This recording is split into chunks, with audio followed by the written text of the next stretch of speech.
Este cea de-a doua ediție a acestui eveniment Ride with Silcolin, organizat la Transalpina. Un loc minunat și probabil că greu să putea găsi un loc mai bun pentru așa ceva, pentru că în afară de peisajele extraordinare există și posibilitatea asta de a testa motociclete pe un drum virajat foarte frumos și în care poți merge civilizat, nu neapărat cu viteză de vârf. Multe motociclete, mulți participanți față de prima ediție de anul trecut, care a fost prima încercare. Un copil a evoluat, s-a dezvoltat și cea de-a doua ediție a fost de-a dreptul impresionantă. Mă numesc Vlad Neaga și voi fi tour guide-ul vostru astăzi pentru un traseu de aproximativ 30 de kilometri. Vom porni de aici, la parcarea de la Rânca, până la Transalpina Belvedere. Acolo, pe partea stângă, veți vedea steagurile partenerilor noștri. Acela este și locul unde ne oprim.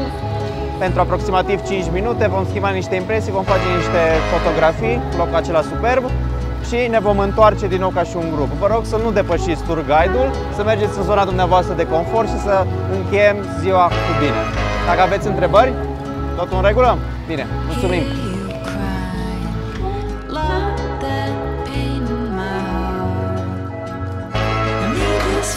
Băi, foarte tare experiența. Nu apuci să experimentezi niște view-uri așa frumoase și niște motoare așa puternice oricând și sunt super entuziasmat de ce s-a întâmplat aici astăzi. Am reușit să-mi testez niște motoare la care n-aș fi visat că le pot testa, dar nu mai zic de view. View, mai ales până sus acolo, să mergem, să ne dăm cu Vlad, a fost senzațional.